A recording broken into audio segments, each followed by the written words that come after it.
Kennedy, do solemnly swear I, John Fitzgerald Kennedy, do solemnly swear that you will faithfully execute the office of President of the United States that I will faithfully execute the office of President of the United States and will, to the best of your ability, and will, to the best of my ability, preserve, protect, and defend the Constitution of the United States. preserve, protect, and defend the Constitution of the United States. So help you God. So help me God.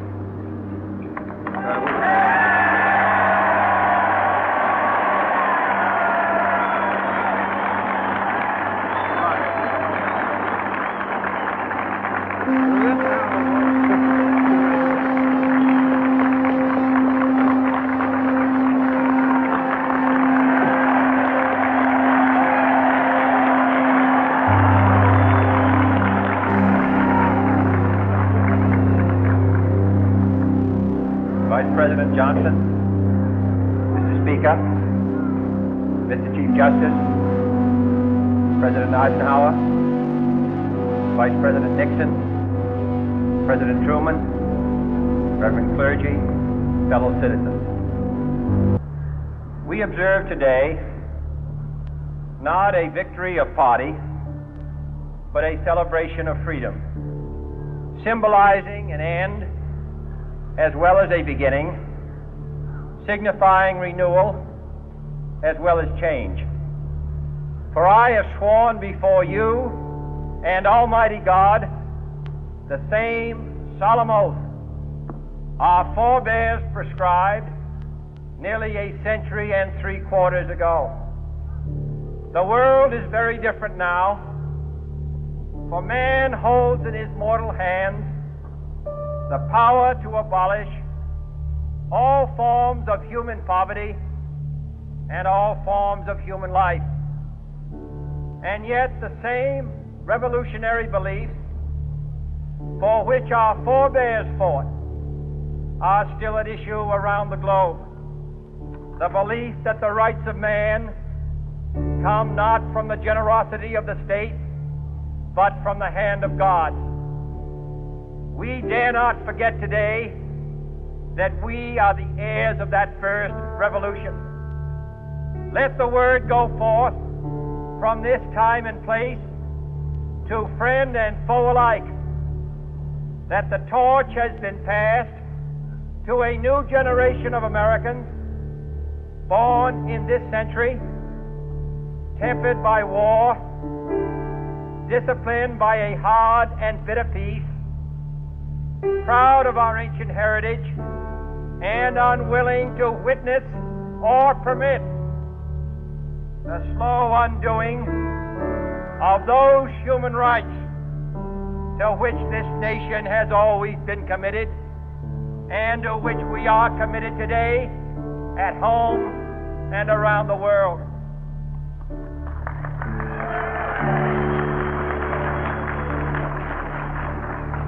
Let every nation know, whether it wishes us well or ill, that we shall pay any price, bear any burden, meet any hardship, support any friend, oppose any foe, to assure the survival and the success of liberty.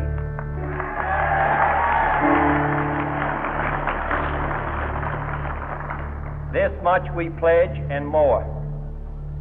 To those old allies whose cultural and spiritual origins we share, we pledge the loyalty of faithful friends. United, there is little we cannot do in a host of cooperative ventures. Divided, there is little we can do, for we dare not meet a powerful challenge at odds and split asunder. To those new states whom we welcome to the ranks of the free, we pledge our word that one form of colonial control shall not have passed away, merely to be replaced by a far more iron tyranny. We shall not always expect to find them supporting our view, but we shall always hope to find them strongly supporting their own freedom and to remember that in the past, those who foolishly sought power by riding the back of the tiger ended up inside.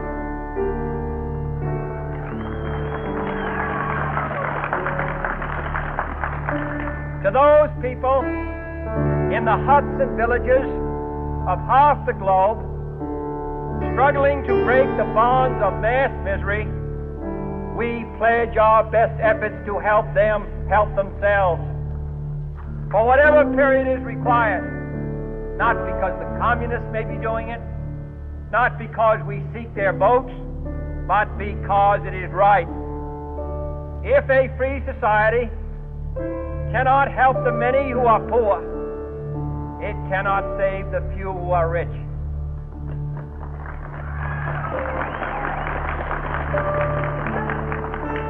To our sister republics south of our border, we offer a special pledge to convert our good words into good deeds, in a new alliance for progress, to assist free men and free governments in casting off the chains of poverty. But this peaceful revolution of hope cannot become the prey of hostile powers.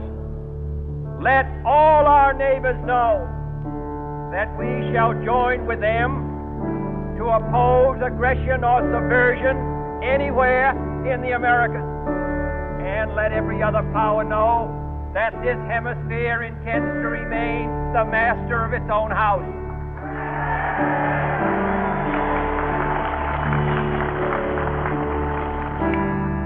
To that World Assembly of Sovereign States, the United Nations, our last best hope, in an age where the instruments of war have far outpaced the instruments of peace, we renew our pledge of support to prevent it from becoming merely a forum for invective, to strengthen its shield of the new and the weak, and to enlarge the area in which its writ may run.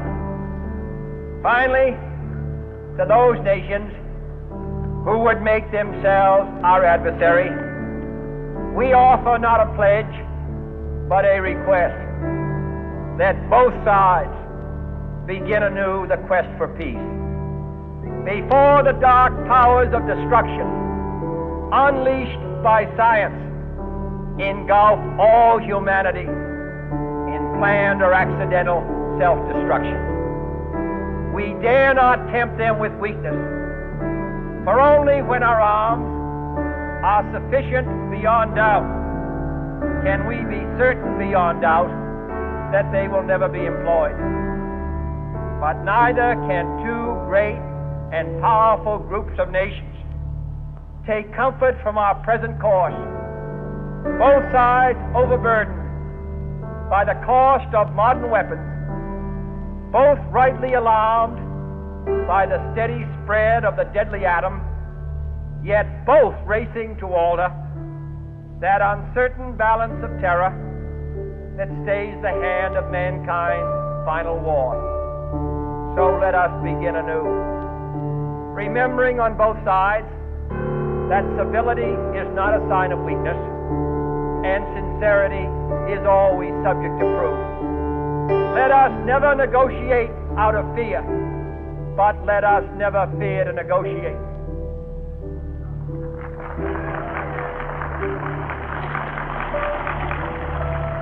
Let both sides explore what problems unite us, instead of belaboring those problems which divide us.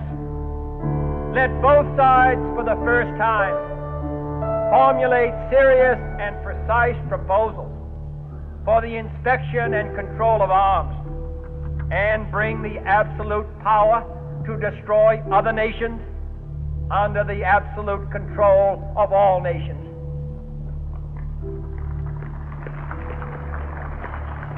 Let both sides seek to invoke the wonders of science instead of its terrors.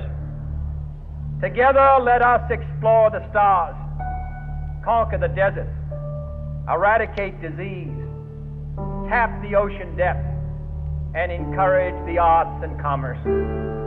Let both sides unite to heed in all corners of the earth the command of Isaiah to undo the heavy burden and let the oppressed go free.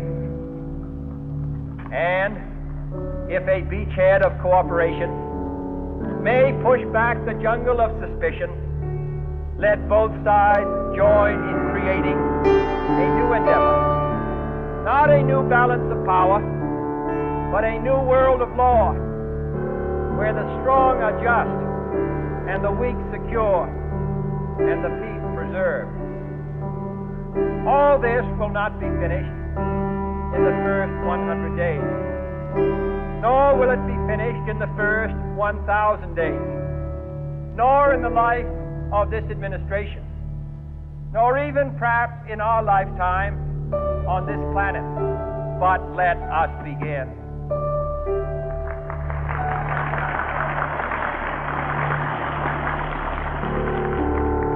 In your hands, my fellow citizens, more than mine, will rest the final success or failure of our course.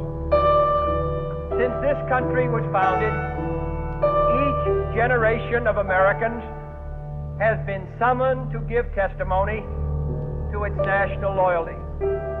The graves of young Americans who answered the call to service around the globe. Now the trumpet summons us again, not as a call to bear arms, though arms we need, not as a call to battle, though in battle we are, but a call to bear the burden of a long twilight struggle, year in and year out, rejoicing in hope, patient in tribulation, a struggle against the common enemies of man, tyranny, poverty, disease, and war itself. Can we forge against these enemies a grand and global alliance, north and south, east and west, that can assure a more fruitful life for all mankind? Will you join in that historic effort?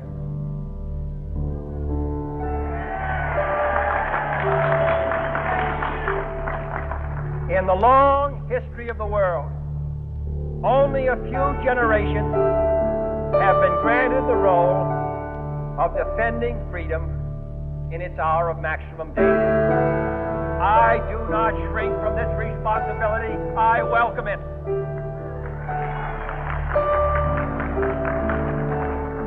I do not believe that any of us would exchange places with any other people or any other generation. The energy, the faith, the devotion which we bring to this endeavor will light our country and all who serve it.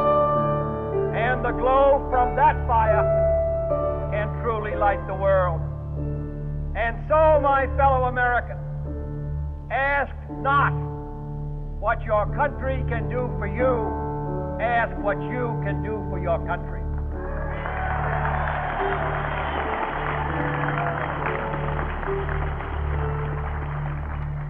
My fellow citizens of the world, ask not what America will do for you, but what together we can do for the freedom of man.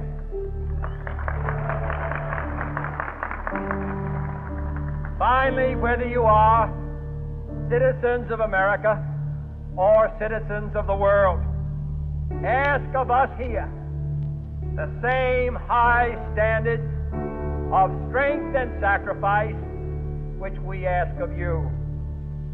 With a good conscience, our only sure reward, with history the final judge of our deeds, let us go forth to lead the land we love, asking His blessing and His help, but knowing that here on earth, God's work must truly be our own.